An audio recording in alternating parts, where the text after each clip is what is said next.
Auto ಚಾಲಕನಿಗೆ ಹಿಂದಿ ಮಾತಾಡ್ತಿದ್ದ ಯುವತಿ ಚಪ್ಪಲಿಂದ ಹೊಡೆದಿರುವಂತಹ ಘಟನೆಗೆ ಸಂಬಂಧಪಟ್ಟ ಹಾಗೆ ಈಗಾಗಲೇ ಬೆಳ್ಳಂದೂರು ಠಾಣೆಯಲ್ಲಿ ಒಂದು FIR ಕೂಡ ದಾಖಲಾಗಿತ್ತು. ಇವತ್ತು ಯುವತಿಯನ್ನು ವಶಕ್ಕೆ ಪಡೆದು ಪೊಲೀಸರು ವಿಚಾರ ಕೂಡ ಮಾಡ್ತಾ ಇದ್ರು. ಸದ್ಯ ನಾನೀಗ ಬೆಳ್ಳಂದೂರು ಠಾಣೆ ಮುಂಭಾಗದಲ್ಲಿದ್ದೇನೆ. ಯಾವಾಗ ಯುವತಿಯನ್ನು ಪೊಲೀಸರು ಠಾಣೆಗೆ ಕರೆದೊಯ್ದ ವಿಚಾರ ಗೊತ್ತಾಯಿತು. ದೊಡ್ಡ ಮಟ್ಟದಲ್ಲಿ ಕನ್ನಡ ಪರ ಹೋರಾಟ ಮತ್ತು ಆಟೋ ಚಾಲಕರು ಇದೀಗ ಬೆಳ್ಳಂದೂರು ಠಾಣೆ ಮುಂದೆ ಸೇರಿದ್ದಾರೆ.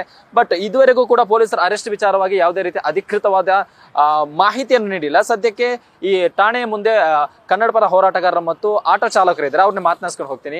ಸರ್, ಇದು ನಿನ್ನೆ ಈ ಒಂದು ವಿಚಾರಣೆ ಯಾವಾಗ ಇನ್ಸಿಡೆಂಟ್ ಮೊದಲಿಗೆ ನ್ಯೂಸ್ ಫಸ್ಟ್ ಸುದ್ದಿ ಕೂಡ ಪ್ರಸಾರ ಮಾಡಿತು, ತದನಂತರ FIR ಕೂಡ ಆಗುತ್ತೆ, ನೀವು ಕೂಡ ಹೋರಾಟ ಮಾಡ್ತೀನಿ. ಇವತ್ತೇನೇನಾಯ್ತು ಸರ್? ಈಗಾಗಲೇ ನಮಗೆ ಬಂದಿರೋ ಮಾಹಿತಿ ಪ್ರಕಾರ ಏನು ಅಪರಾಧಿ ಇದ್ದಾಳೆ ಮಹಿಳೆನ, ಅವಳನ್ನ ನಾವು ಅರೆಸ್ಟ್ ಮಾಡಿದ್ದೀರಿ ಅಂತ ಬಂತು.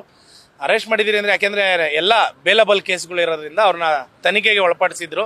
ನಾನು ಸಹ ಒಳಗಡೆ ಹೋಗಿ ನೋಡಿದೆ. ಯಾರೋ ಒಬ್ರು ಮಹಿಳೆ ಮತ್ತು ಒಬ್ರು ಜೆಂಟ್ಸು ಸಹ ಇದ್ರು. ಈಗ ಏನು ನಮಗೆ ಮಾಹಿತಿ ಬರ್ತಾ ಇರೋದಂದ್ರೆ ಆ ಮಹಿಳೆ ಗರ್ಭಿಣಿಯಾಗಿರೋದ್ರಿಂದ ಮತ್ತೆ ಗಂಡನಿಗೆ ಪಿಡಿಸಿದೆ ಅಂತ ಹೇಳ್ತಾ ಇದ್ದಾರೆ. ಅದ್ರ ಬಗ್ಗೆ ನಮಗೆ ಸಂಪೂರ್ಣ ಮಾಹಿತಿ ಇಲ್ಲ.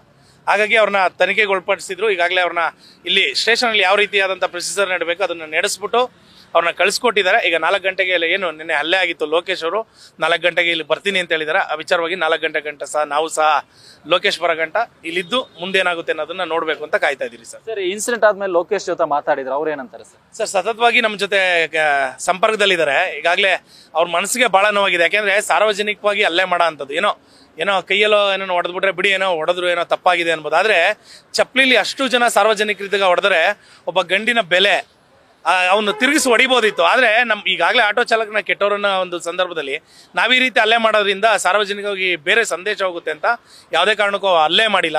ಮಹಿಳೆ ಅನ್ನೋದೊಂದು ಮನಸ್ಸಲ್ಲಿದ್ದು ಹಲ್ಲೆ ಮಾಡಿಲ್ಲ.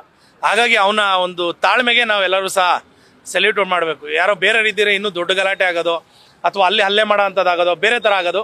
ಹಾಗಾಗಿ ಲೋಕೇಶ್ ಅವರು ಸಹ ಈಗ ಬರ್ತೀನಿ ಅಂತ ಮಾಹಿತಿ ಕೊಟ್ಟಿದ್ದಾರೆ. ಫೋನ್ ಮಾಡಿದ್ರಿ, 4 ಗಂಟೆಗೆ ಸ್ಟೇಷನ್ ಹತ್ರ ಬರ್ತೀನಿ ಅಂತ ಹೇಳಿದ್ರೆ ನಮ್ಮ ಉದ್ದೇಶ, ನಮ್ಮ ಆಗ್ರಹ ಒಂದೇ, ಏನು ಆ ಮಹಿಳೆ ಹಲ್ಲೆ ಮಾಡಿದಾಳೆ ಅವಳಿಗೆ ಕಾನೂನಿನ ರೀತಿಯಾದಂಥ ಕಠಿಣ ಕ್ರಮ ಕೈಗೊಳ್ಳಬೇಕು. ಮತ್ತೆ ಅವಳನ್ನ ಈ ಕರ್ನಾಟಕದಿಂದ ಒದ್ದೋಡಿಸ್ಬೇಕು. ಕರ್ನಾಟಕದಲ್ಲಿ ಇರೋದಕ್ಕೆ ಅವ್ರಿಗೆ ಅರ್ಹತೆನೇ ಇಲ್ಲ. ಯಾಕೆಂದ್ರೆ ಇವತ್ತು ಅವ್ರು ದುಡ್ಕೊಂಡು ತಿನ್ನೋದಕ್ಕೆ ಬಂದಿರೋ ಅಂಥದ್ದು. ಅವ್ರ ರಾಜ್ಯದಲ್ಲಿ ತಿನ್ನಕ್ಕೆ ಮಾಡೋಕ್ಕೆ ಕೆಲಸ ಆಯ್ತೋ ಇಲ್ವೋ ಗೊತ್ತಿಲ್ಲ. ಇಲ್ಲಿ ದುಡ್ಕೊಂಡು ತಿನ್ನಕ್ಕೆ ಅಂತ ಬಂದಿರೋ ಅಂಥವ್ರು ದುಡಿಬೇಕು, ತಿನ್ನಬೇಕು, ನೆಮ್ಮದಿಯಾಗಿರ್ಬೇಕು. ಅವ್ರಿಗೆ ಯಾವುದೇ ರೀತಿಯಾದಂಥ ತೊಂದರೆಗಳು ನಾವು ಕನ್ನಡಿಗರು ಯಾರೂ ಕೊಡ್ತಾ ಇಲ್ಲ. ಅವ್ರಾಗ ಅವ್ರು ಬಂದು ಕಾಲ್ ಕೆರ್ಕೊಂಬಂದು ಜಗಳ ಮಾಡಿ ಚಪ್ಪಲಿ ಹೊಡೆಯೋ ಅಂತ ತಪ್ಪು ಆ ಚಾಲಕನೂ ಏನೂ ಮಾಡಿಲ್ಲ. ಹಾಗಾಗಿ ನಾವೆಲ್ಲ ಕನ್ನಡ ಪರ ಸಂಘಟನೆಗಳಾಗಿರ್ಬೋದು, ಆಟೋ ಚಾಲಕರ ಸಂಘಟನೆಗಳಾಗಿರ್ಬೋದು, ಚಾಲಕರುಗಳಾಗಿರ್ಬೋದು, ಖಂಡಿತವಾಗಿ ಇದನ್ನ ನಾವು ಏನು ಅವಳ ಜೈಲಿಗೆ ಕಳಿಸ್ಬೇಕು ಮತ್ತೆ ಕರ್ನಾಟಕ ಬಿಟ್ಟು ಕಳಿಸ್ಬೇಕು, ಈ ವಿಚಾರವಾಗಿ ನಾವು ಹೋರಾಟ ಮಾಡೋದಕ್ಕೂ ಸಹ ಸಿದ್ಧವಿದ್ದೀವಿ ಸರ್. ಸರ್, ಈ ವಿಚಾರ ಯಾವಾಗ ಮೊದಲಿಗೆ ನ್ಯೂಸ್ ಫಸ್ಟ್ ಇದೊಂದು ಸುದ್ದಿಯನ್ನು ದೊಡ್ಡ ಮಟ್ಟ ಪ್ರಸಾರ ಮಾಡುತ್ತೆ, ಇದ್ರ ಬಗ್ಗೆ ಏನು ಸರ್? ಖಂಡಿತವಾಗಿ ತುಂಬಾ ಖುಷಿ ಆಯ್ತು. ಮೊದಲನೇದಾಗಿ ನಮ್ಮ ಸತ್ತಾರ್ ಸರ್ಗೆ ನಾವು ಧನ್ಯವಾದ ಹೇಳಬೇಕು. ಈ ವಿಚಾರ ನಡೆದ ತಕ್ಷಣ ನಂದು ಫೋನ್ ತುಂಬಾ ಬಿಸಿ ಆಗೋಯ್ತು. ಫೋನ್ ಮೇಲೆ ಫೋನ್ ಬರೋದಕ್ಕೆ ಸ್ಟಾರ್ಟ್ ಆಯಿತು. ನಾನು ಸುನಿಲ್ ಅಣ್ಣ ಅವ್ರಿಗೆ ಮಾಹಿತಿ ತಿಳಿಸಿದೆ. ಸುನಿಲ್ ಅಣ್ಣ ನ್ಯೂಸ್ ಕೊಡಿ ಅಂದರೆ ನಿಮಗೆ ನ್ಯೂಸ್ ಕೊಟ್ಟರು. ನೀವು ತಕ್ಷಣವಾಗಿ ಅದನ್ನು ನೀವು ಬಿತ್ತರಿಸಿದ್ರ. ನೀವು ನಮ್ಮ ನ್ಯೂಸ್ ಫಸ್ಟ್ ಮಾಧ್ಯಮ ಮಿತ್ರರಿಗೆ ಏನು ಈ ವಿಚಾರವಾಗಿ ವಿಡಿಯೋಗಳನ್ನ ಬಿತ್ತರಿಸಿದ್ರ, ನಿಮಗೆ ಮೊದಲು ಹೃದಯಪೂರ್ವಕ ಧನ್ಯವಾದ ತಿಳಿಸ್ತೀನಿ ಸರ್. ಸರ್ ಹೇಳಿ. ನಾನು ಮೊದಲನೇದಾಗಿ ನ್ಯೂಸ್ ಫಸ್ಟ್, ಯಾಕಂದರೆ ನಮಗೆ ಸಮಸ್ಯೆಗಳ ಬಂದಾಗಿದ ತಕ್ಷಣ ಯಾವತ್ತೂ ಕೂಡ ನಮ್ಮ ಜೊತೆಯಲ್ಲಿ ನಿಂತಿರ್ತದ ನ್ಯೂಸ್ ಫಸ್ಟ್ ಅವ್ರಿಗೆ ಅಭಿನಂದನೆ ಸಲ್ಲಿಸ್ತೀನಿ. ಇದನ್ನು ನೇರ ಪ್ರಸಾರ ಕೊಟ್ಟಂಥ ನ್ಯೂಸ್ ಫಸ್ಟ್ ಅವರಿಗೆ ಮೊದಲು ಅಭಿನಂದನೆ.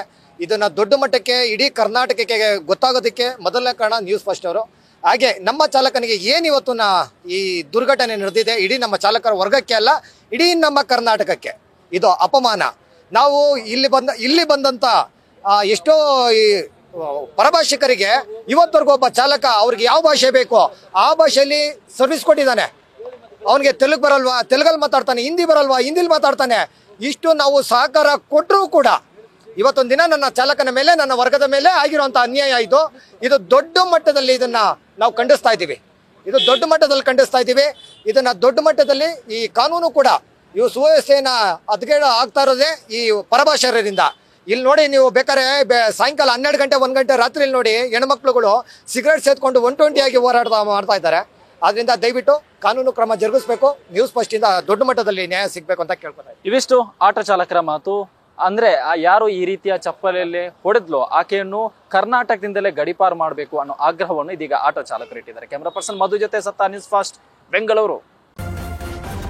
ನ್ಯೂಸ್ ಫಸ್ಟ್ ನಿರ್ಭೀತಿಯಿಂದ ನಿಮ್ಮ ಪರವಾಗಿ.